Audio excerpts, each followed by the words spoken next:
Okay, चलिए ठीक है। तो अपन वर्ण के बारे में पढ़ लिए। ध्वनि भी क्या है? ध्वनि छोटी इकाई है, भाषा की सबसे छोटी इकाई ध्वनि है ना। माइक ऑन रखूं, कोई दिक्कत नहीं है। लिखित, जो लिखित रूप होता है और भाषा की सबसे छोटी इकाई होती है, उसको वर्ण कहते हैं। वर्ण जो होता है वो क्या होता है? मूल ध्वनि। मूल ध्वनि जिसका टुकड़ा या खंडन नहीं कर सकते, तो वो क्या कहलाएगा? वर्ण कहलाएगा। वर्ण की अगर हम एग्जाम्पल देखें तो कितने वर्ण हैं किसमें?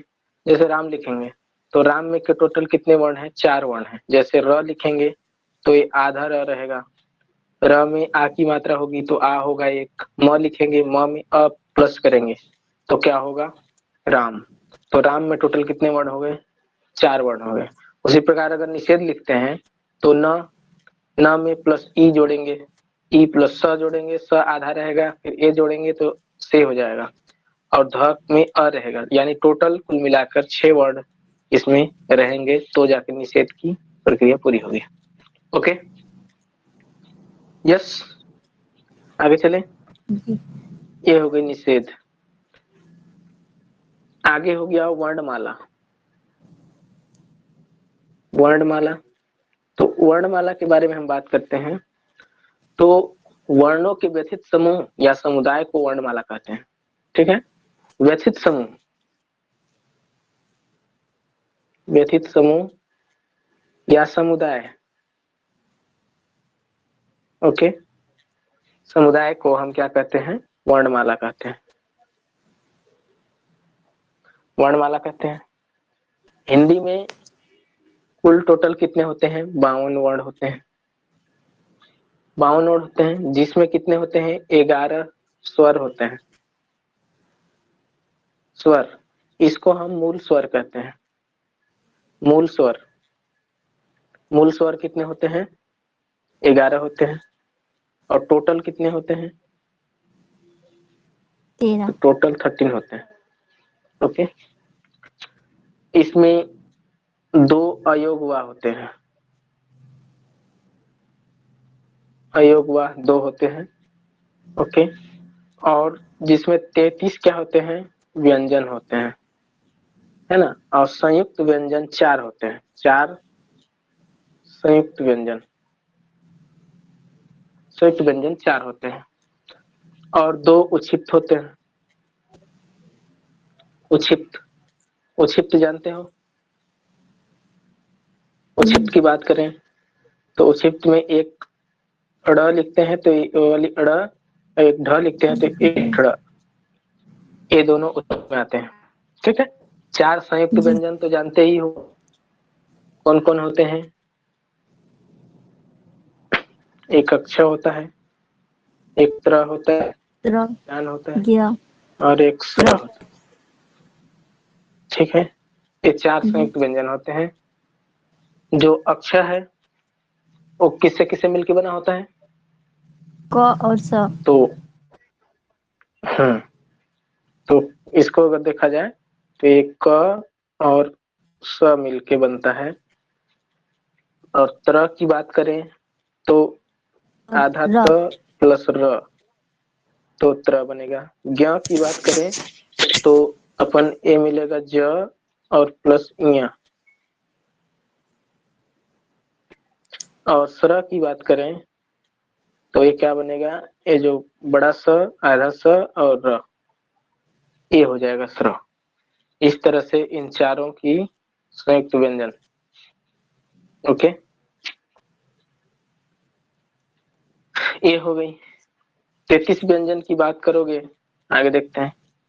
33 व्यंजन की बात करें तो देखो 11 स्वर्ण जो होते हैं, अगर इसको मैं एक चार्ट में बनूं तो 52 वर्णमाला जो 52 वर्णमाला जो है, 52 वर्ण हुए। ठीक, टोटल 33 व्यंजन हो गए,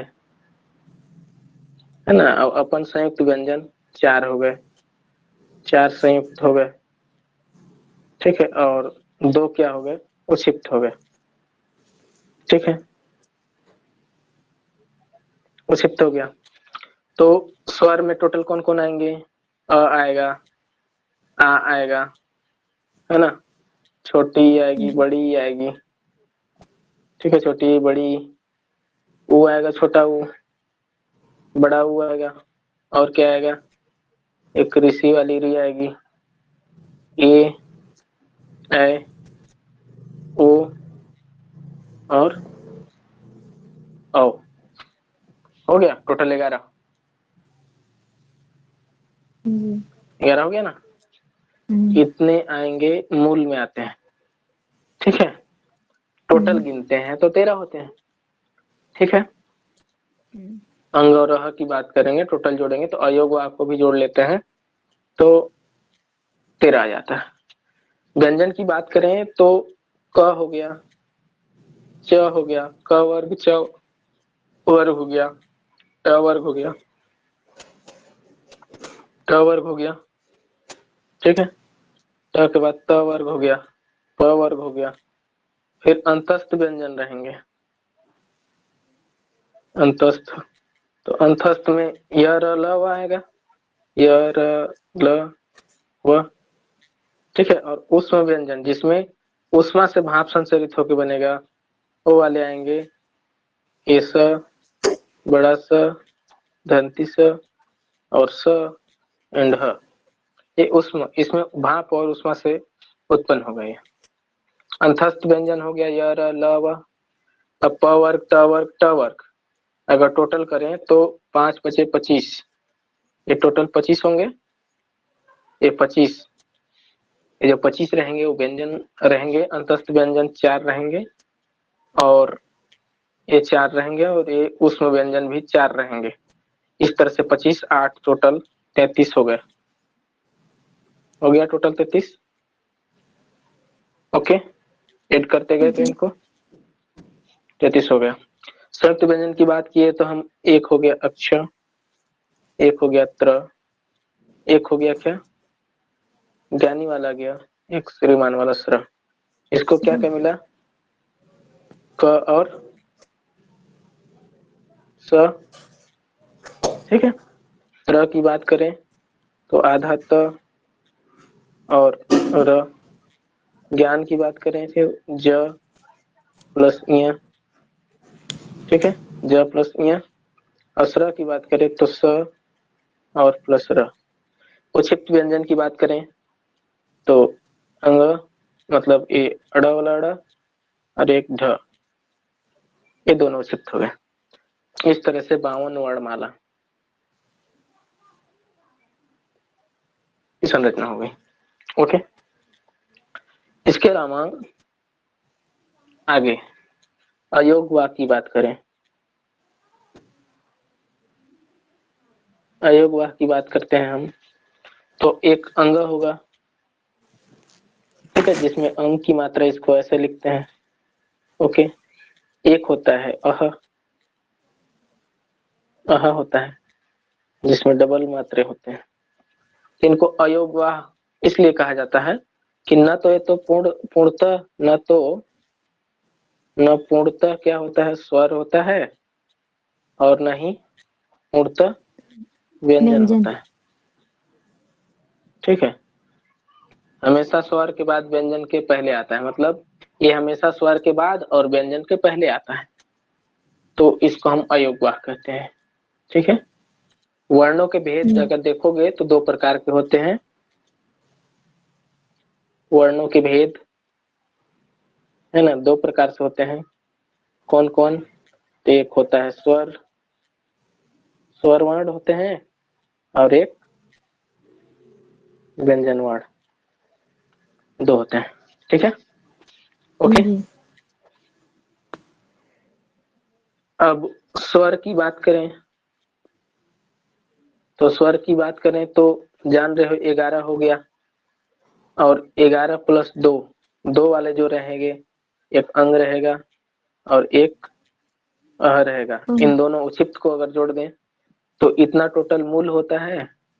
और अगर इनको जोड़ दिया जाए अयोगवाह को, अयोगवाह को अगर जोड़ दिया जाए तो टोटल कितने हो जाते हैं? 13 हो जाते हैं, ठीक है। ये हो गया। अब हम स्वर का अगर वर्गीकरण करते हैं, स्वरों का वर्गीकरण करें, स्वर का वर्गीकरण करते हैं तो मात्रा या उच्चारण के आधार पर 3 ठो होते हैं। मात्रा या उच्चारण के आधार पर, ठीक। उच्चारण के आधार पर अगर देखा जाए तो कितना होंगे? 3 होंगे। 3। कौन कौन होंगे? तो 3 होंगे।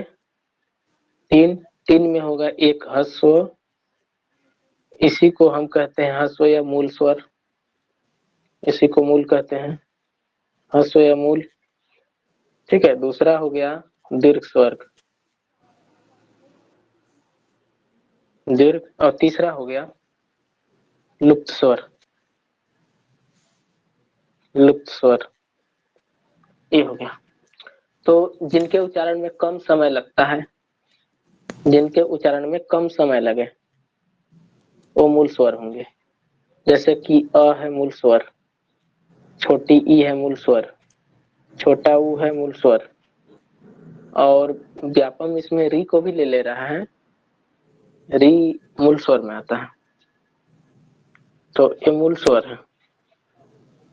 दीर्घ स्वर की बात करें तो जिसमें ह्रस्व से अधिक समय लगे, जिसमें ह्रस्व से क्या लगे?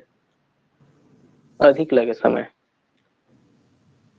अधिक समय लगता है, तो उसको कहते हैं, जैसे आ हो गया, बड़ी ई हो गया, ए हो गया, आय हो गया, ओ हो गया, औ हो गया, ए हो गया। लुप्त स्वर की बात करें तो जिनके उच्चारण में दीर्घ स्वर से भी अधिक समय लगता है, लुप्त स्वर से भी अधिक समय लगता है, ठीक है। मतलब दीर्घ स्वर से भी अधिक समय लगता है, दीर्घ से भी अधिक समय लगे। तो जैसे जैसे हम लिखेंगे जैसे राम, तो राम ये ऐसे ऐसे बढ़ते जाता है मात्रा, और ऐसे होता है राम। वाग्मय जैसे पढ़ेंगे, है ना, वाग्मय पढ़ते हैं, वाग्मय, तो ऐसे लिखेंगे वाग्मय, तो वाग करेंगे तो आधा ग रहेगा इसमें, वाग्मय इस टाइप से आएगा, है ना। तो ये जो कहीं जी। कहीं पे लिखते हैं इसे, ये दीर्घ स्वर में, और ये लुप्त स्वर ओ। होता है, रहता है, तो है ना। अगर टोटल ये हो गया,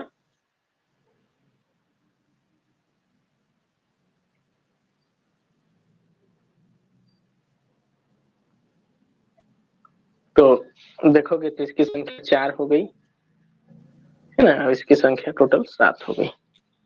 दीर्घ स्वर टोटल 7 है ना, ह्रस्व स्वर 4 है, ठीक। अब देखो ये मात्रा उच्चारण के आधार पर था, इसके बाद आगे देखेंगे तो जीभ के आधार पर, किसके आधार पर? जीभ के आधार पर, जीभ के आधार पर देख रहे हैं तो जीभ के आधार पर भी 3 होते हैं, 3 होते हैं। कौन कौन? तो एक होता है पहला अग्र स्वर, लिख रहे होगा तू लोग, एक मध्य स्वर, और तीसरा पश्च स्वर, ठीक। पश्च जी। स्वर, मध्य स्वर, तो अग्र स्वर जिनके उच्चारण में जीभ का अग्रभाग उपयोग होता है, अग्रभाग उपयोग हो, अग्रभाग, अग्रभाग अगर जिसमें शामिल हो, जैसे ई बोलेंगे, बड़ी ई, ए, ए बोल के देखो, ये आ जाएगा, अगले भाग में आएंगे। जीभ के मध्य स्वर, मध्य स्वर में तो जीभ के मध्य भाग में बोल के देखोगे तो इसमें केवल एक ही आता है, बोल के देखो, जैसे ही बोलोगे ना तो पीछे से आता है, ना तो आगे से आता है, सामने से आता है, ठीक है। जी। इसके बाद पश्च स्वर की बात करोगे तो पश्च स्वर में आ, ऊ, ऊ, ओ, औ, ये पश्च स्वर कर लेंगे। इसकी संख्या 4 है, इसकी संख्या 1 है, इसकी संख्या 5 है। यानी कि हम अगर जीभ के आधार पर देखेंगे तो 415 कोड बना सकते हैं। जीभ के आधार पर 415, मतलब 4 1 5 की जोड़ी में है। पहला वाला था 47 की जोड़ी में, मात्रा के उच्चारण के आधार पर 47, यानी 7 4 और 7 की जोड़ी में था। मूल स्वर 4, दीर्घ स्वर 7। अपने हिसाब से बता रहा हूँ, मतलब संख्या को याद करना है। तो जीव के आधार पर कितना, तो 415, तो 4 1 5 की जोड़ी में ये हो गया। आगे मुख के द्वार के खुलने के आधार पर,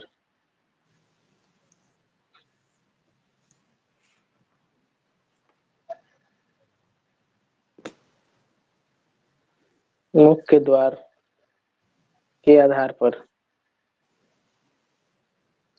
मुख के द्वार के आधार पर भी करेंगे तो इसके आधार पर 4 प्रकार के होते हैं। कौन कौन के होते हैं? ठीक है, तो कौन कौन होता है?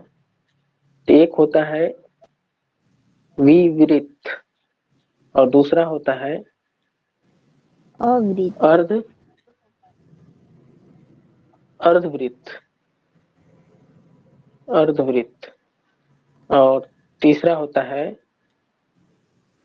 अर्ध संवृत्त, और चौथा होता है संवृत्त।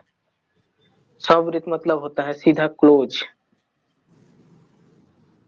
क्लोज मतलब बंद हो जाए।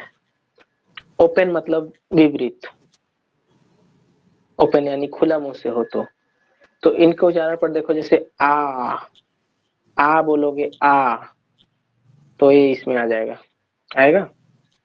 अगर अर्धवृत्त बना के बोलोगे तो इसमें आएंगे, इसमें आएगा अ, है ना, ए यानी ए, औ अर्धवृत्त में आएगा। और आ, आंख वाला आंख वाला आ आएगा। ठीक है। और अर्ध समृद्ध की बात करें तो ए,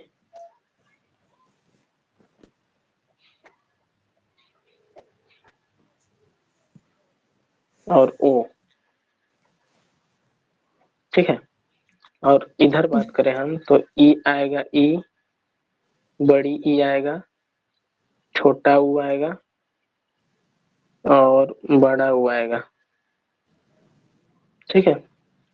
यानी अगर इसकी संख्या के आधार पर देखा जाए तो 1 4 है ना, और 2 और 4, 1 4 2 4, इनकी संख्या अगर देखा जाए तो 1 4 2 4। ऊपर वाला का 415, ऊपर उससे पहले वाला 47, जो 47 देखे थे यानी 4 और 7 तो मात्रा के आधार पर था, उच्चारण के आधार पर।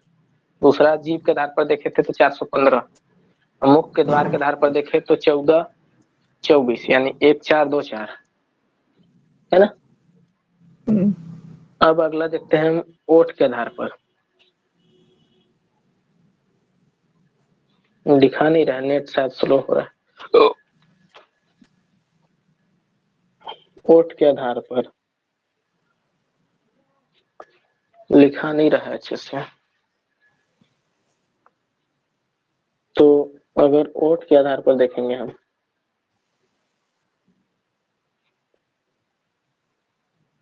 ओठ के आधार पर देखेंगे तो 2 होते हैं, 2। एक होता है अवृतमुखी, एक वृतमुखी।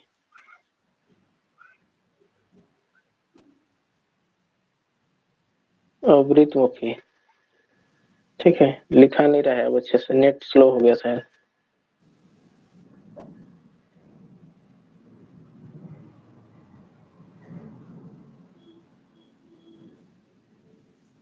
अवृत, और दूसरा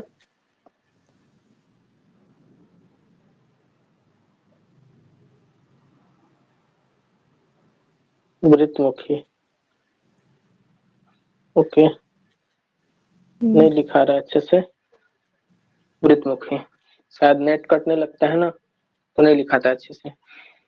अगर इनकी संख्या देखा जाए तो इनकी संख्या है 6, अब इनकी संख्या है 5, टोटल 11 होते हैं। कौन कौन होते हैं तो देखो, अ आएगा इसमें, है ना, आ आएगा, ई आएगा, बड़ी ई आएगा, छोटी ई, बड़ी ये आएगा, और आ आएगा। इतना 6 हो गया। और इसमें ओठ वृत्तमुखी होता है, गोलाकार नहीं होता। और ओठ वृत्तमुखी इसमें हो जाता है, जैसे ऊ, ओठ को देखो बोल के ऊ लिखोगे तो आएगा ऊ, बड़ा ऊ, ओ। औ की बात करोगे ओ, और एक ए वाला ए होता है वृत्तमुखी के आधार पर। ओके, ये हो गया ओठ के आधार पर। चले आगे। अब हो गया घोषत्व के आधार पर। घोषत्व के आधार पर बात करें हम,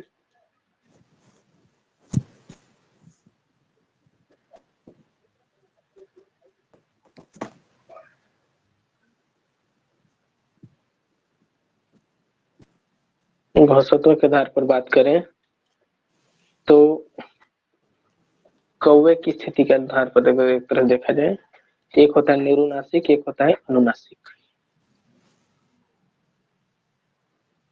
कौन होता है? एक होता है निरुनासिक,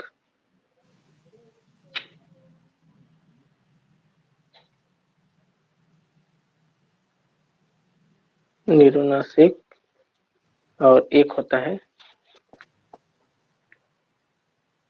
अनुनासिक। दिखा नहीं रहा है अब अच्छे से, तो मैं क्या कहूँ। ठीक है, तो निरुनासिक वह है जिनके उच्चारण में हवा केवल मुंह से निकलती है, जिसमें केवल हवा मुंह से निकले। अगर मुंह से केवल निकले तो वो निरुनासिक है। जैसे अ है, आ है, और ई। ठीक है, वैसे ही आदि और एक्सेट्रा इसमें जुड़ेगा। ठीक है, इस और इधर अनुनासिक, जैसे है ना, आई, आंख बोलते हैं, है ना, अंगुली। तो ये वाला ई, ये जो ये आता है इसमें, ये सब ये सब आएंगे इसमें अनुनासिक में, जिनको हम नाक से ओ के आधार पर बोलते हैं। ठीक है, स्वर का था ना, ये सब स्वर की बात कर रहे थे हम अभी तक।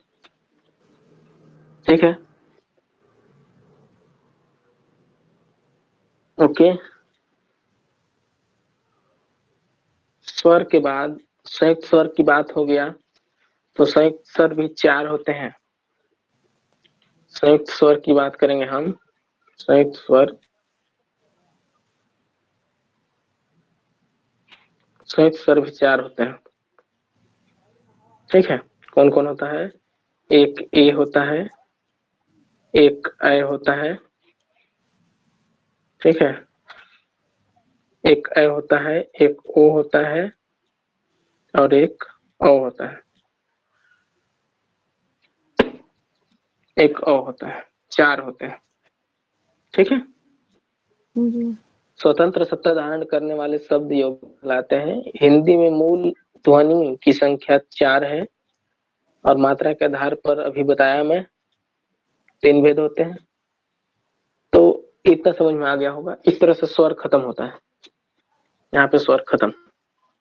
ओके, अब आते हैं व्यंजन। इतनी समझ में आई? व्यंजन की बात करते हैं। तो व्यंजन की बात करें तो देखो, व्यंजन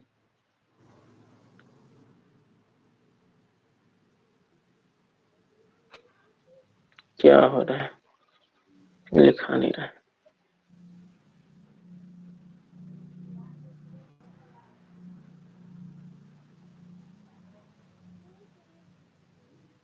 अरे मोबाइल ना। व्यंजन, तो व्यंजन वर्ण की बात करें तो स्वरों की सहायता से बोले जाने वाले वर्ण अर्थात जिनका उच्चारण स्वर से की सहायता से ही होता है व्यंजन कहलाते हैं। ठीक है, स्वरों की सहायता से ही जिसका उच्चारण संभव हो पाता है वो व्यंजन कहलाता है। ठीक है, यानी कि व्यंजन जो है परतंत्र वर्ण है। क्या है? परतंत्र। परतंत्र मतलब दूसरों पर आश्रित है, स्वतंत्र वर्ण जी। नहीं है। जैसे क ख ग घ जितना भी है इसमें स्वर न कहीं से छिपी ही होती है। जैसे क लिखेंगे तो क लिखेंगे, क में अ की मात्रा आएगा तो क हो गया। तो व्यंजन वर्ण में उच्चारण में भीतर से आती हुई वायु मुख कहीं न कहीं किसी न किसी रूप में बाधित होती है। तो मूल व्यंजन की संख्या जो होती है सब जानते हैं मूल, तो मूल वाले होते हैं 33, है ना। और परंतु द्विगुण व्यंजन में अंग और मतलब ड़ और ढ जो दोनों बोलते हैं उचित व्यंजन, उसी को द्विगुण व्यंजन यहाँ बोलते हैं।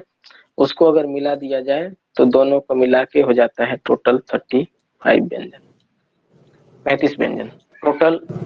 स्वर और व्यंजन दोनों मिला जाए तो 52 वर्ण हो जाते हैं। ठीक है, ओके। अब देखो 25, जिसमें आप देखो 25 की बात करें तो स्पर्श व्यंजन 25 होते हैं। स्पर्श की बात करें हम तो स्पर्श टोटल कितने होते हैं? 25। जो मैं अभी बताया था कितना से कितना, 25, 25 वो बताया था। और जी। 4 बताया था क्या? संयुक्त व्यंजन बताया था 4।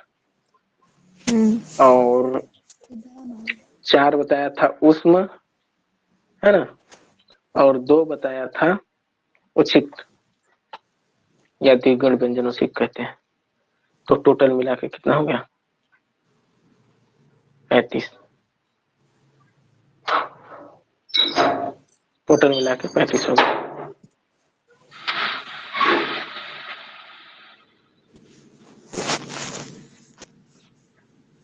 इसको प्लस कर दिए तो 35 हो गया टोटल।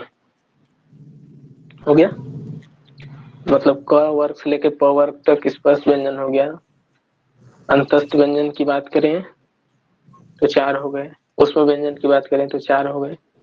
ठीक है, और टोटल बोल दिए तो 35।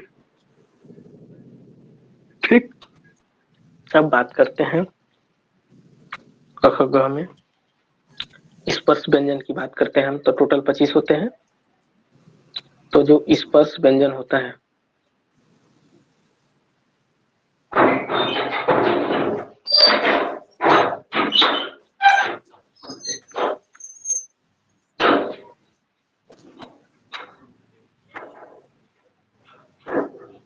बहुत दिमाग खराब कर रहा है मोबाइल आज मेरा।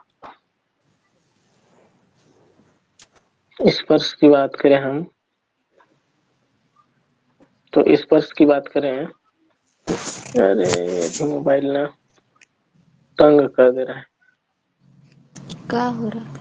है। स्पर्श की बात करें तो देखो क, है ना, क च त त प, क च ट त प। अगर बात करते हैं तो ये होता है कंठ से, कंठ से बोला जाता है। इसको बोला जाता है तालब यानी तालु से, तालु माने जीभ। ट वर्ग होता है ये मूर्धन्य होता है, तो मूर्धन्य होता है यानी मुंह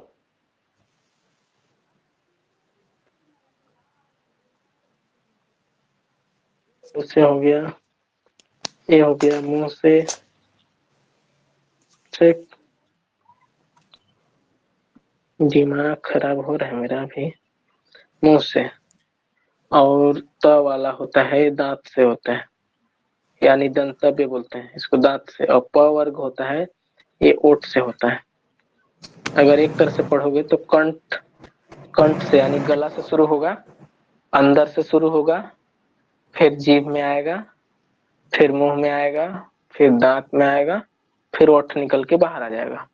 मतलब पूरा वैसे अंदर से आते जाएगा। देखो गला में हुआ, फिर जीभ में आया, फिर मुंह में आया, फिर दांत में सटा, फिर ओठ में आया, तो क च ट त प खत्म हो गया। कंठव्य तालव्य, कंठव्य तालव्य दंत मतलब ठीक है। अब मुंह वाला को बोलेंगे मूर्धन्य, और दांत को दंतव्य, ओठ को ओष्ठव्य। कुल मिला के टोटल हो जाएंगे 25। ये होते हैं। और जो लास्ट का पंचम अक्षर अंग अंग इय न ड़ म, ये जो होता है पंचम अक्षर होता है, इसको पंचम क च ट त प। अगर इसका सॉलिड बनाओगे तो ऐसे कर लिखोगे तो कु ता म दन कुताम दनो, इस तरह से बना सकते हो अपने में से। क से हो गया तुम्हारा कंठ, त से तालव्य, म से मूर्धन्य, द से दंतव्य, ओ से ओष्ठव्य, है ना। कुताम दंतो कुताम दन्नो। तो ए हो गया अपन का क्या स्पष्ट व्यंजन। आगे देखते हैं। तो घोषितों के आधार पर जो स्पष्ट व्यंजन का वर्गीकरण करेंगे, तो घोषितों के आधार पर, है ना, अघोष और सघोष दो प्रकार के घोषितों के आधार पर, और प्राणत्व के आधार पर तो दो प्रकार के होंगे। जो हवा से बोला जाता है, ध्वनि और कंपन से जो उत्पन्न होता है, उसको घोषितों के आधार पर मानते हैं। ठीक है। स्पष्ट व्यंजन का वर्गीकरण करेंगे तो एक घोषितों के आधार पर, एक प्राणत्व के आधार पर। दो प्रकार से होता है,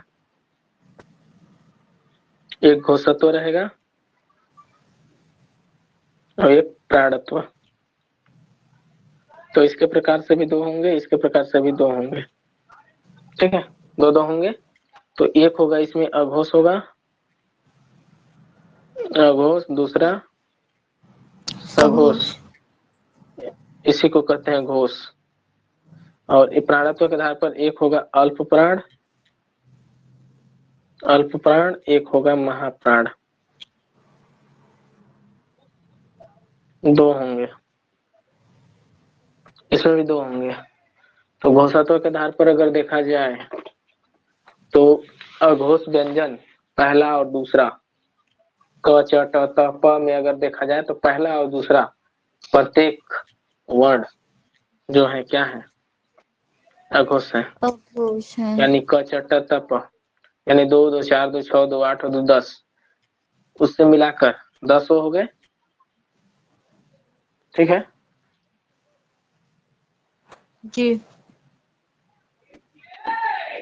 और 3 ठो और हो गया उसमें व्यंजन से, स टोटल आ जाता है। वो होता है उसमें व्यंजन का 3 अक्षर होता है, यानी टोटल 13 वर्ण होते हैं, वो अघोष होते हैं। ठीक। और 3 4 5 वाले जो बच गए इधर का बाकी, ग ग घ अंग, ज झ इय, और ड अड़ ढ़ ढ द ध न, और ब भ म ए। ठीक है। और सभी जितने स्वर हैं वो सघोष हैं, क्योंकि उनके उच्चारण में हवा आता है, कंपन होता है। य र ल व और एक ठो ह, यानी कि अंतस्थ व्यंजन, और एक ठो उसका जो है क्या बोलते हैं उसमें व्यंजन का ह, उसमें भी हवा लगता है, हवा बोल के देखना, हवा आएगा अंदर से। तो इस पे कुल मिला के टोटल अगर देखा जाए तो 11 मूल स्वर हो गए, 11 मूल स्वर। ठीक है। और 4 इसमें अल्पस्थ और कुछ 5 मिला के, और इधर 5 दिया 15, यानी कि 15 + 11 + 5 टोटल मिला के 31 वर्ण हो गए, जो कि घोष ध्वनि के अंतर्गत आते हैं। तो ये टोटल 31 हो गए, यानी कि अगर 11 देखा जाए तो, अरे 15 देखा जाए तो वो हो गया 15 + 11 मूल स्वर प्लस 5 ठो, यानी कि 3 ठो ये हो गया अंतस्थ वाला, और 1 ठो उष्म वाला। टोटल मिला के 31 वर्ण हो जाएंगे, जो कि घोष कहलाएंगे। और बाकी इधर 13 वर्ण जो बचेंगे वो अपन अघोष कहलाएंगे। ठीक, तो 13 हो गए अघोष, डायरेक्टली याद रहेगा। 31 हो जाएंगे घोष। ओके, प्राणत्व के जी। आधार पर अगर देखा जाएगा तो 1 और 3 और 5 अल्प प्राण की बात करें हम, जिनके उच्चारण में मुंह से कम वायु निकलता है, उसको उच्चारण करने में हमें कम समय लगता है, तो अल्प प्राण होता है। तो क का 1 और 3 और 5 यानी कि क हो गया, ख छोड़ के ग हो गया, और लास्ट का अंगा हो गया, क ग अंगा। इस तरह से टोटल 1 3 और 5 यानी क से लेके प तक वाला वर्ग का अल्प प्राण में शामिल होंगे। ऊपर से अंतस्थ व्यंजन के चारों वर्ण इसी में शामिल होंगे। तो कुल मिला के कितना हो जाएगा, 5 तिया 15 और टोटल 4 यानी टोटल 19 वर्ण हो जाएंगे, वो अल्प प्राण में आएंगे। ठीक, और महाप्राण की बात करें तो 2 और 4 वाला भाग टोटल करेंगे तो ये भी 2 और 4 प तक रहेगा, यानी कि कितना हो जाएंगे टोटल। इधर का अगर करेंगे तो 5 दूनी 10 वर्ण हो गए, और उस व्यंजन में टोटल 4 वर्ण यानी 15 और 4 19, नहीं इसमें कितना हो गया, 10 और 4 14 हो गया टोटल। तो 19 हो गया तुम्हारा अल्प प्राण और 14 हो गया महाप्राण। तो एक गिनना है, ठीक है। इसको डायरेक्टली रखना है याद, क्योंकि ये सब 13 ये हो गया, 31 ये हो गया, यानी इसको उलट दो तो ई से 1 और 3 कर दो तो ये हो गया अघोष, इसको 3 और 1 कर दो तो ये हो गया सघोष, इसी को उलट दो तो। और यहाँ 1 और 9 है, 1 और 9 है और 1 और 4 है, 1 तो 9 है। ठीक, इतना हो गया मेन। अल्प प्राण और महाप्राण समझ रहे हो, ध्वनि का कम बेसी निकलना है। उच्छिष्ट व्यंजन की बात कर रहे हो तो 2 ठो होते हैं, जानते हो, मूर्धा और स्पर्श, और फिर झटके के साथ साथ नीचे आ जाए तो उसको वो कहते हैं। इसमें एक अल्प प्राण होता है, एक महाप्राण होता है, एक सघोष होता है, दोनों सघोष होते हैं रहने के लिए, लेकिन एक अल्प प्राण होता है, एक महाप्राण होता है। जैसे अंग अड़ अड़ वाला बोलते हैं वो अल्प प्राण है, और जो ढ बोलते हैं ढ ढ वाला वो है महाप्राण। ये दोनों की बात करें तो हम, ठीक है। ये जो अड़ जी। लिखते हैं एक घोष है, घोष ध्वनि है। अड़ भी ढ भी है, ये भी घोष ध्वनि है, लेकिन ये अड़ है वो अल्प प्राण है और ये है वो महाप्राण है। तो कभी कभी दे देता है इसमें भी अंतर करने के लिए। तो ये हो गया यहाँ से खत्म। इसके बाद संस्कृत में नहीं है ना ये। इसके बाद अंतस्थ व्यंजन तो जानते हो वह होता है। तो य जो होता है वह तालु से बोला जाता है, र जो होता है वो मूल दंत से होता है, मसूड़ा से बोलते हैं, और ल होता है वो दंतव्य मूल और मसूड़ा से बोलते हैं। वह जो होता है निचला ओठ भाग से दांत के ऊपर भाग से बोलते हैं, वह बोल के देखो। और ये सघोष होते हैं, टोटल अल्प प्राण होते हैं, ठीक है। जी। अब अर्ध स्वर की बात करें तो ध्वनि जो कभी स्वर हो कभी व्यंजन, तो उसको अर्ध स्वर बोलते हैं। जैसे य व ह, ये कभी अर्ध स्वर होता है, कभी ओ भी होता है। आगे देखें, र की बात करें तो र होता है लुंठित, तो लुंठित शब्द होता है वो र होता है, और पार्श्विक जो होता है वो ल होता है। अर्ध स्वर में गिना जाएगा, अर्ध स्वर में आएगा कौन कौन, अर्ध स्वर और कभी व्यंजन हो जाता है उसी को अर्ध स्वर बोलते हैं। तो इसमें यह आएगा, यह आएगा, वह आएगा और ह आएगा। और लुंठित में आएगा, लुंठित में आएगा र, और पार्श्विक में आएगा, लुंठित मेरा आदमी वह। और पार्श्विक में आएगा अपन क्या, ल। इस तरह से ये होते हैं। जीभ के पार्श्व भाग से निकलता है ल, र हो जाता है लुंठित, जिसका उच्चारण तालु से लुढ़क कर स्पर्श करके आता है र। र करोगे तो जीभ थोड़ा सा लुढ़कता है तो र बुलाता है। तो इस तरह से ये हो गया। उष्म संघर्षी व्यंजन की बात करें हम, उष्म संघर्षी की व्यंजन, तो इसमें स, स और ह आता है।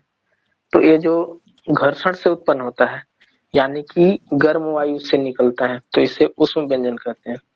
तो ये जो टोटल जो ये स होता है और ये जो स होता है और ये जो स्मॉल स होता है और जो ह होता है, तो ये जो बड़ा वाला स होता है तालु से बोला जाता है, ये तालु से होता है। ये जो स होता है मूर्धा से होता है, यानी कि मुंह से, ठीक है, मूर्धा से होता है। और ये जो स होता है ये दंतव्य होता है, दंत मूल से, दंत मूल। और ये जो ह होता है वो कंठ के भीतर से आता है, यानी सघोष और महाप्राण होता है। कंठ की बात करें, कंठ से होता है। तो ये ना, ये सघोष होता है, सघोष होता है, ऊपर से महाप्राण होता है। क्लासिफाइड कर रहा हूँ, मतलब समझ रहे हो ना, अब ऐसे पूछने लगा है। ये महाप्राण है और ये दोनों है, ये तीनों है, ये अघोष है और अघोष होते हुए भी ये महाप्राण है। महाप्राण दोनों है, ए और ए, लेकिन ए है अघोष और ए है सघोष। मतलब इसके उच्चारण में भी हवा निकलता है, इन लोगों में कम आता है। ठीक है, ये हो गया। इसके अलावा संयुक्त व्यंजन की बात करें तो संयुक्त व्यंजन बता दिया हूं मैं, तो संयुक्त व्यंजन फिर से नहीं बताऊंगा, वो खत्म हो गया। इसके बाद ध्वनि की बात करें तो कंठ से निकलने वाला टोटल, अगर देखोगे कंठ की बात करें अगर हम, अगर मान लो जैसे देखो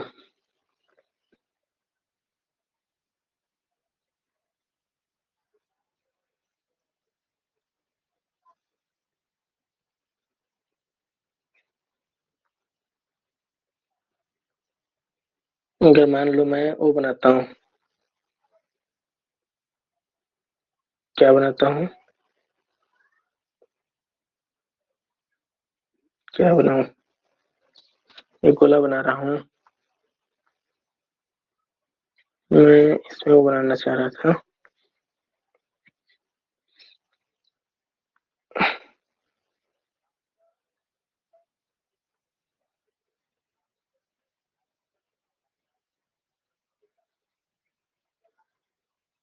मान लो इसे बनाता हूँ मैं, ये ज्यादा हो जा रहा है।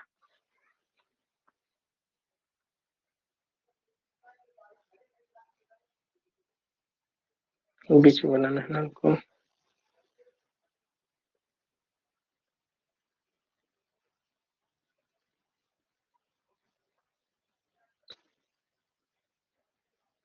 अगर एक स्माइली बनाया जाए तो कैसे बनेगा, ऐसे बनेगा ना।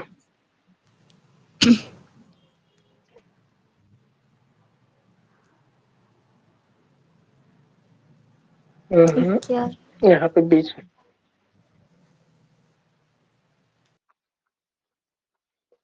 नहीं बन रहा है ना, बातें, उससे अच्छा चित्र बना लेते हैं, रुक जाओ। ठीक है चलो, ये देखो, जैसे मान लो हम एक को बनाते हैं, आदि मानो बना देते हैं ना, नहीं बनेगा तो मत हंसना ना, बड़ी मार खाओगे। नहीं हंस रहे हैं सर।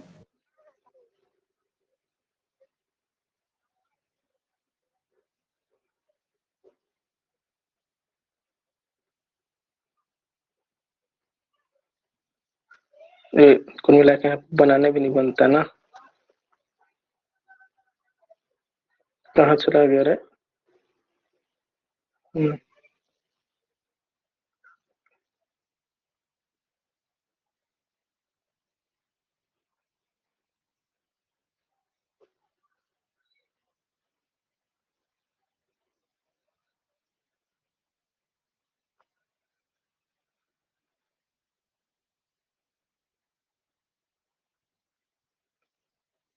ये वाला पोर्शन नहीं बन रहा है।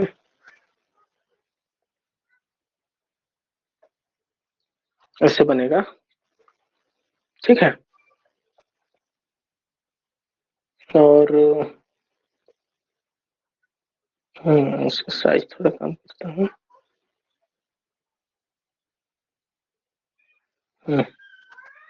अब देखो, जैसे ये हो गया, अपन बात करें तो नाक को आगे बढ़ा लेते हैं, मान लो इसे।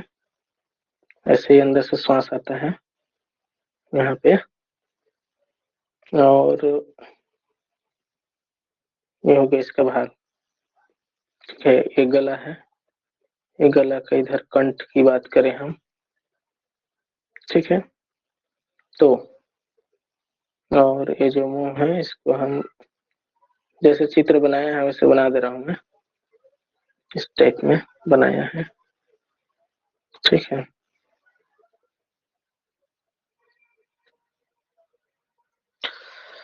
ये हो गया मान लो, ठीक है।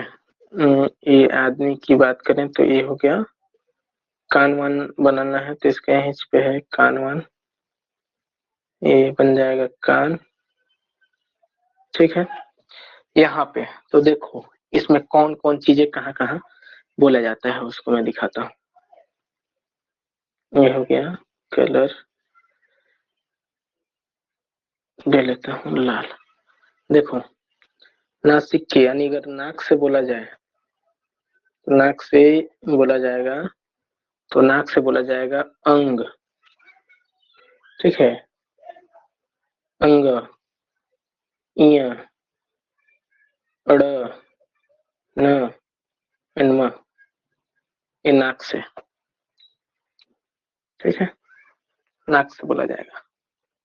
ऊपर से अगर दंत से बोला जाएगा, दंत से, दांत यहाँ होगा ना इसका, ये होगा दांत। तो दांत से अगर बोला जाएगा तो दांत से बोला जाएगा एक र और एक ल। और एक दंत और त वर्ग अगर बोला जाएगा तो नीचे वाला दांत से बोला जाएगा, नीचे वाला से, ये बोला जाएगा स। अगर ओठ की बात करें, ओठ से, ओठ से, तो ओठ से बोला जाएगा व, पार्श्विक वाला, ओठ और दंत मिला के बनेगा व, ठीक। ये हो गया। और ओठ और गला, ओठ और गला अगर दोनों मिला के बने, तो दोनों मिला के बने तो बनेगा क्या, और वो दोनों ओठ को मिला के यहाँ पे बनेगा तो बनेगा तुम्हारा क्या, एक ऊ और एक बड़ा ऊ। और ओठ और कंठ मिला के बनेगा, ये ओठ है और एक कंठ दोनों मिला के बनेगा तो बनेगा ओ, ओ, और ये वाला ओठ और कंठ। इसके अलावा अगर मुंह की बात करे जाए, मुंह से बात किया जाए, नहीं मूर्धन्य मतलब मुंह की बात करा जाए, तो यहाँ मुंह से अगर बनेगा, अंदर मुंह से, तो यहाँ से बनेगा तुम्हारा एक री और ट वर्ग, ट वर्ग, और एक तो स, ये वाला स। और तालु की बात करा जाए जीभ से, यहाँ से, तो एक ई बनेगा, बड़ी ई बनेगा, और च वर्ग, और य, और बड़ा स तालवी स। और कंठ और तालु मिला के, एक तालु है और एक कंठ अगर मिला के अगर बनाते हैं तो बनेगा ए और ए। और केवल गले गले में बोला जाए, अ आएगा, आ आएगा, और क वर्ग आएगा, इसके साथ साथ ह आएगा। इतने चीज आएंगे भाई। ये देखो, आदि मानव को देख के पता लग सकता है। समझ गए या नहीं? समझ में आ गया? जी सर, समझी। जी हाँ। ये इसका ये मुंडी जी, है, ये मुंडी है, मुंडी है, ये ओह मुंडी,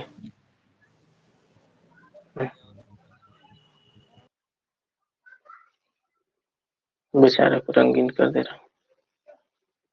आँख कहाँ रहेगा रे? यहाँ पे। ना सर, तो आँख वाँख काहे बना रहे हैं, उससे भी काम नहीं ना है। यहाँ पर रहेगा। ओके, दिख रहा है ना आदि मानव? ठीक जी है, सर, आदि मानो लग रहा है। ठीक हो गया। ये आदि मानव को स्क्रीनशॉट ले लेता हूँ मैं भी थोड़ा सा। काम आएगा। इस तरह से अपन हम अब पूछेंगे कुछ सवाल जो बताना होगा आपको। निम्नलिखित में कौन सा अंग संयुक्त वर्ण नहीं है बोला? तो ए है, औ है, अंग है, ज्ञ है, ज्ञानी वाला। बताओ कौन सा है संयुक्त वर्ण नहीं है, जो कि एक दूसरे से मिला के ना बना हो? तो बताओ कौन होगा आंसर?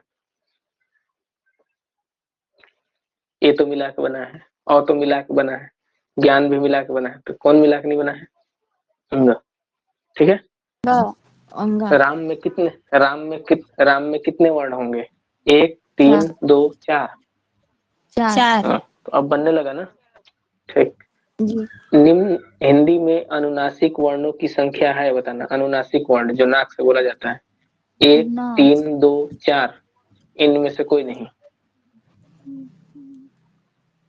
नाक से 1 2 3 4, इनमें से कोई नहीं। क्या ऑप्शन बोले समझ? 1 3। 1 नहीं तो 2 क्वेश्चन क्या है? 3 नाक से 4, बोलने इनमें से वाले कोई रहना। नहीं। 2। नाक से बोलने वाले अनुनासिक वर्णों की संख्या है 1 2। 2 3 4, इनमें से कोई नहीं। 2। गलत। अनुनासिक मतलब जानते हो, नाक से बोलने वाला पूरा जो पंचम अक्षर जितना है, पूरा पांचों अंग, इय, अड़, म, न, ये पांचों तो बोलते हैं ना नाक से। अंग बोल के देखना, तो अंग तो नाक से आएगा। इय, ण, न, न, तो पूरा नाक से आता है। चलो, हाँ। इस तरह से क्वेश्चन बनाना है इसमें। अब ऑप्शन नहीं हल करवा सकता मैं, इसलिए ऑप्शन को छोड़ देता हूँ। अब अगला है पर्यायवाची शब्द। तो पर्यायवाची शब्द को मैं छोड़ देता हूँ, ये टॉपिक को छोड़ देना ही बेहतर है, क्योंकि बहुत ज्यादा पर्यायवाची है। पर्यायवाची शब्द पढ़ने में बहुत टाइम लग जाएगा, इसलिए पर्यायवाची छोड़ देते हैं। ठीक है, पढ़ लें, पढ़ लिया जाए, फटाफट पढ़ लेते हैं, क्या दिक्कत है। नहीं, दूसरा टॉपिक है पर्यायवाची। बहुत ज्यादा हाईलाइटेड हो गया का?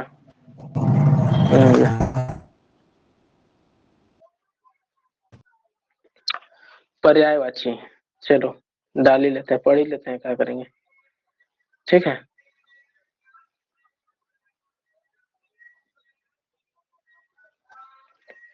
पर्यायवाची नया चैप्टर 2।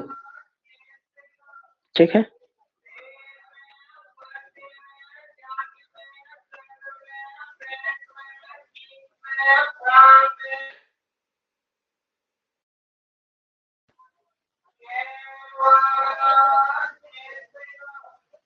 पर्यायवाची दूसरा चैप्टर देखो।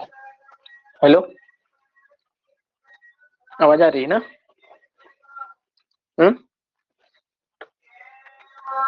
आवाज नहीं आ रहा क्या? आ रहा है सर। आ रहा है। तो चलो पर्यायवाची पढ़ते हैं। पर्यायवाची पढ़ने वे शब्द जिनके अर्थ समान हो, अर्थात शब्द का रूप अलग अलग हो लेकिन अर्थ एक ही हो, तो पर्यायवाची कहलाएगा। ओके, हाँ। पर्यायवाची की बात करते हैं हम। मेन जो है पढ़ने लायक उसको अच्छे से पढ़ेंगे, बाकी चीजें बोलते जाऊंगा धड़ धड़ा के। तो जैसे अग्नि की बात करें, अग्नि की बात करें तो अग्नि का होता है आग, अनल, ठीक है, और ज्वाला और पावक। अग्नि का क्या क्या होता है? अनल, आग, ज्वाला, पावक। ठीक है, अब इसमें हम क्या है ना कि व्युत्पत्ति एवं संरचना के आधार पर शब्दों के तीन भेद होते हैं। तीन भेद होते हैं, एक होता है रूढ़ शब्द, एक होता है रूढ़ शब्द, एक होता है यौगिक रूढ़ और एक होता है योग रूढ़। इतने होते हैं, तीन होते हैं, योग रूढ़ और यौगिक रूढ़। ठीक, तीन होते हैं। तो जो रूढ़ शब्द होता है, ऐसे शब्द जिनका स्वतंत्र रूप से अस्तित्व होता है और खंडन करने पर कोई सार्थक अर्थ नहीं निकलता है, तो उसको हम क्या कहते हैं, किसी अन्य शब्द या शब्द खंड के मेल से नहीं बनते हैं, सदैव स्वतंत्र होते हैं, रूढ़ शब्द कहलाते हैं। जैसे घोड़ा, बगीचा, किताब, लड़का, राजा, ये सब रूढ़ शब्द हैं। इनका खंडन कर दो तो घो का कुछ अर्थ नहीं होगा, अड़ा का अर्थ कुछ नहीं होगा। घोड़ा जब तक नहीं दिखाएगा तब तक कोई अर्थ नहीं होगा। बगीचा में बगीचा कर दो तो उसका अलग ब का अर्थ नहीं होगा, न गी का अर्थ, न चा का अर्थ कुछ नहीं होगा। ठीक है, तो जिनका अर्थ न निकले अलग करने पर, जैसे घोड़ा को हम अलग कर दिए, घोड़ा लिखे थे लेकिन अगर इसको हम घो कर दिए, इसको अड़ा कर दिए, तो इसका भी अर्थ नहीं होगा, ये भी अर्थहीन हो गया, ये भी अर्थहीन हो गया। तो इस प्रकार दोनों को मिलने से ही कोई अर्थ उत्पन्न हो जाएगा, तो इसको रूढ़ शब्द कहते हैं, है ना। ये हो गया रूढ़ शब्द।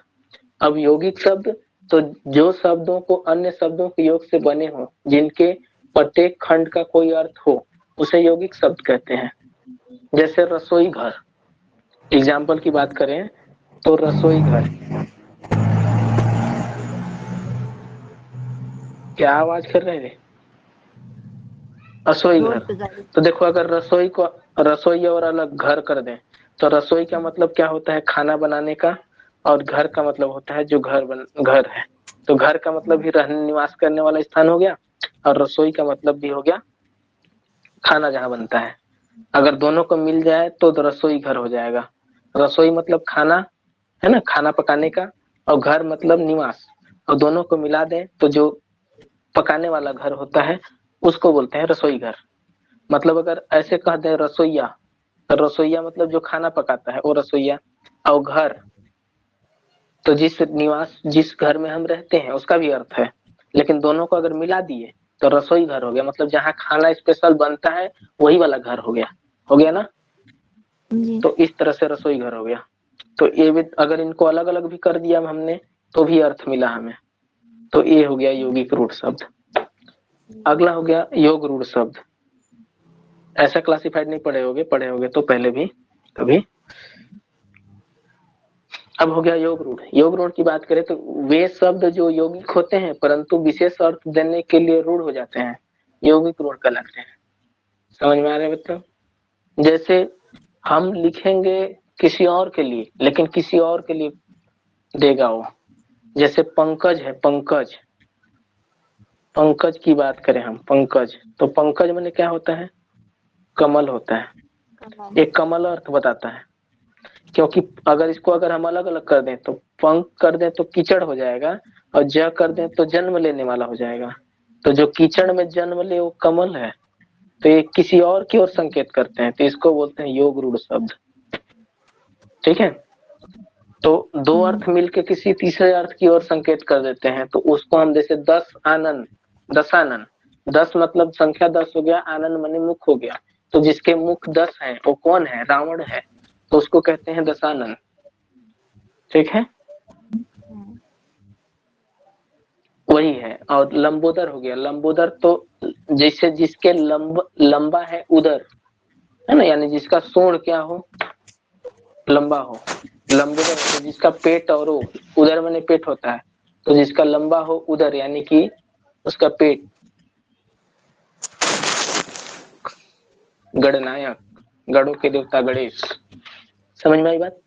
तो इस तरह से अपन हो गए रूढ़ शब्द में अंतर बता दिया, यौगिक रूढ़ में और योग रूढ़ में 3 प्रकार का अंतर हो गया। इस प्रकार में आप छांट सकते हो अपने खुद अपने मन से कि कौन हो। जैसे राजपुत्र, तो राजा का जो पुत्र है वो है यौगिक शब्द।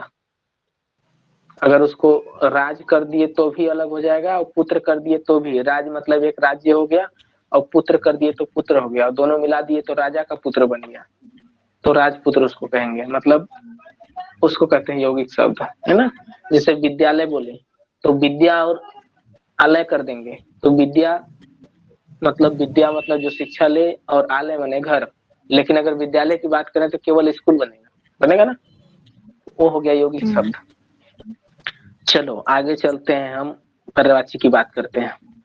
तो जल की बात करें तो जल से उत्पन्न होता है, जल से जल, नीर, अंबु, वारी, पय, सलील, तोय, उदक, मेघ, पुष्प, पय मने पानी और पय मने दूध भी होता है। तो ज से जल हो गया, तो जल से जलज, नीरज, अंबुज, वारिज, एक कमल का अर्थ हो गया। तो कमल का पर्यायवाची जलज, नीरज, अंबुज, वारिज, पयोज, सद्दल, शतदल, पंकज। ठीक है, पंकज मने कमल, पंख मने कीचड़, सरोज, तो सर मने सरोवर होता है, लेकिन सरोज मने कमल होता है जिसमें जन्म लेने वाला हो।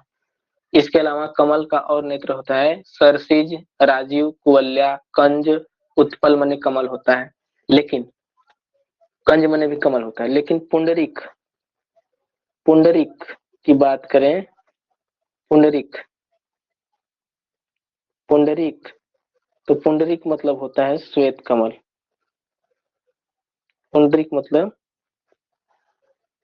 श्वेत कमल, ठीक है। श्वेत भी गलत लिखा रहे हैं, ये वाला हो गया श्वेत कमल, ठीक है, श्वेत कमल। पुंडरीक मतलब श्वेत। इंदिवर मने नील कमल, इंदिवर इंदिवर मने नील कमल, ठीक है, अपडेटेड बुक से पढ़ा रहा हूँ, नील कमल। और कोकनद मतलब लाल कमल, कोकनद मतलब लाल कमल, ये भी दूसरे का ही है, दूसरे का भी मैं भी ला के ही पढ़ता हूँ, लाल कमल। तो हो गया पुंडरीक, पुंडरीकाक्षाय बोलते हैं मतलब श्वेत कमल।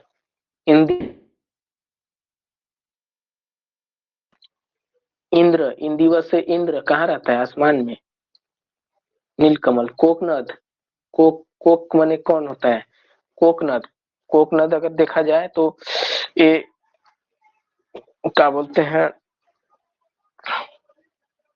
उसके तरह, हंस की तरह, हंस का चोंच लाल होता है थोड़ा सा लाल, तो इसीलिए कोकनद बोलते हैं। इसके अलावा मोती, सीपी, मछली, शंख आदि भी कमल का एक योग रूढ़ शब्द है, क्योंकि ये भी सब पानी से ही जन्म लेते हैं। अम्ब मने माता होता है, अंबु मने जल होता है, अम्बक मने नेत्र होता है, अभ्र मने पानी होता है, अरे अम्र, अब मने पानी होता है, और अभ्र मने बादल होता है। अम्ब मने माता होता है, ये अगर अम्ब रहे, अम्ब ब है, ये लिखा ही नहीं रहा तो क्या बोलूं मैं, इसलिए नहीं समझ आ रहा मेरे को। अम्ब मतलब होता है क्या, माता। अंबु मने क्या होता है, इसी में अंबु जुड़ जाए तो इसका मतलब होता है जल। और अम्बक बोल रहे, अम्बक, अम्बक तो इसका मतलब होता है नेत्र। और अब बोल जाए, अब भ तो उसका मतलब हो जाएगा पानी, ठीक है। और अभ्र बोल दिया जाए, अभ्र, ये भ्र लग जाए तो अम्र मने बादल हो जाता है। इतनी चीजें होती हैं इसके उपलक्ष्य में। थोड़ा नेट क्या है ना, स्लो चल रहा है, पता नहीं कैसे स्लो हो जाता है, समझ नहीं आता। तो ये हो गया। अब देखो, बादल अगर देखोगे तो जल से ही बादल बन जाएगा, जिसे जलद हो गया, द मतलब देने वाला, यानी, और धर मने धारण करने वाला, तो धारण करने वाला और देने वाला बादल होता है। तो ज से जलद हो जाएगा बादल। नीरद, अम्बुद, वारिद, वारिधर, पयोधर, पयोद, मेघ, बादल, जलधर, घन। इसके अलावा एक याद रखना, बादल का परिचय, जो बादल का होता है, बादल का वो होता है, इसका मेन एक याद होता है, इसको बताया नहीं जा सकता, इसलिए मैं लिख दे रहा हूँ। जी। ये होता है वर्त जन्य, मतलब बादल होता है, ठीक है। जी। इसके बाद समुद्र की बात करें, समुद्र का परिवाची, बहुत कुछ पहले सुना दिया हूँ, सुने भी हो, इसलिए ज्यादा लिख नहीं रहा हूँ मैं। मेन चीज को लिखेंगे।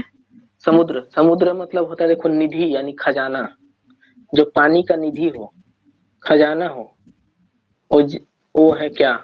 और जो स्वामी हो, पानी का स्वामी हो, ईश हो, स्वामी हो, ईश मतलब स्वामी होता है, जो स्वामी हो वो क्या है, समुद्र है। जैसे जल निधि, जल का खजाना कौन है, समुद्र, तो वो है क्या, समुद्र का पर्वती। तो जल निधि, नीर माने पानी होता है, पानी का निधि मतलब खजाना। इसको जलधि, निरधि, अम्बुधि, वारधि भी बोलेंगे।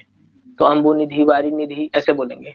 वारिंद्र, वारी मतलब पानी होता है, और वारी का जो इंद्र हो, इंद्र उसका स्वामी है, पानी बरसाने वाला, तो वारिंद्र मतलब होता है क्या, समुद्र। तो उसी तरह से वारिस हो जाएगा, वारी धन ईश, वारिस, तो वो भी हो जाएगा पानी का स्वामी। पयोनिधि, पयोधि, वन का निधि, वन निधि, इसको समुद्र ही बोलते हैं, ठीक है, वन निधि, क्योंकि जंगल से ही पानी आता है। उदनिधि, इसके बाद इसका और समुद्र का और है क्या, कमपति, कमपति माने लहर उठता है, उसको कमपति बोलते हैं। रत्नाकर, रत्नों का खजाना है इसलिए रत्नाकर, ठीक है, सबका खजाना है। सिंधु सागर, सिंधु मतलब पूरा पानी, सिंधु का पानी वहीं जाता है, ठीक है। इसके अलावा अवधि बोलते हैं एक, क्या बोलते हैं, अवधि, अवधि, और एक होता है अर्णव, अर्णव मतलब जंगल होता है, तो अर्णव का भी स्वामी समुद्र ही है, ठीक है। सरितपति, सरिता का पति, सरिता मने होता है क्या, नदी, लेकिन सविता मने सूर्य होता है, याद रखना। तोय निधि, तोय मतलब जल होता है, तोय का निधि खजाना हो वो है। इसके अलावा पारावार, पारावार मने क्या होता है, समुद्र होता है, लेकिन पारावत बोल दें तो कबूतर हो जाता है, याद रखना। पारावार मने क्या होता है, समुद्र, क्योंकि लहरें उठती है उसी में, सिंह और गर्त में, और परावत माने कबूतर हो जाता है। इस तरह से तुम्हारा जल का, बादल का, समुद्र का हो गया। इसके अलावा लक्ष्मी, विष्णु और ब्रह्मा की बात करें, तो लक्ष्मी और विष्णु ब्रह्मा की बात करें, तो लक्ष्मी का क्या क्या होता है, तो लक्ष्मी का देखो होता है, लक्ष्मी का पढ़ेंगे, मैं कंपेयर करके पढ़ रहा हूँ, लक्ष्मी, विष्णु,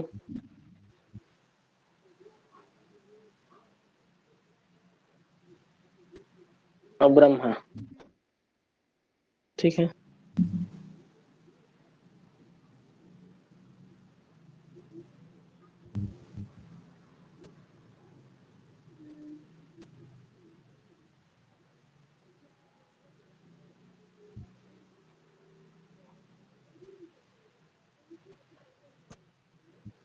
इसके अलावा देखो लक्ष्मी, अगर लक्ष्मी की बात करें तो लक्ष्मी, विष्णु और ब्रह्मा, अब इंग्लिश में लिखूंगा ज्यादा ठीक रहेगा। लक्ष्मी, विष्णु, ब्रह्मा, तो लक्ष्मी बोलते हैं देखो, श्री बोलते हैं, रमा, कमला, कमल पर आसीन है इसलिए कमला बोलते हैं।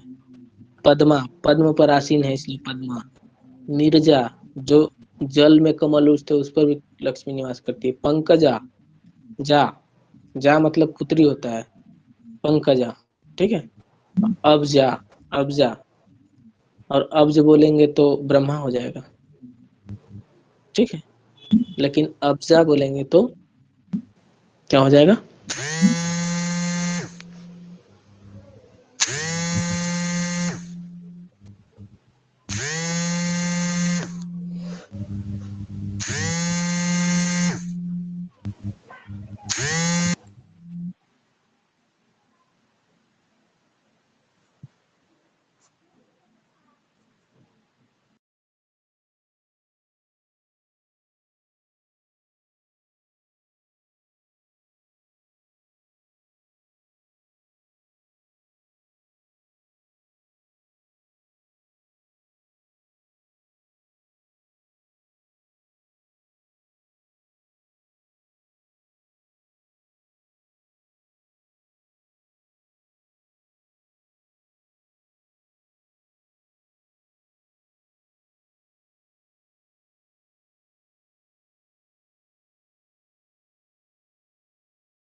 ओके, आवाज आ रही है अभी? हेलो माइक चेक, आवाज आ रहा है? हेलो, माइक ऑन करके बोलोगे, सुन रहे हो या नहीं? आवाज आ रही है नहीं?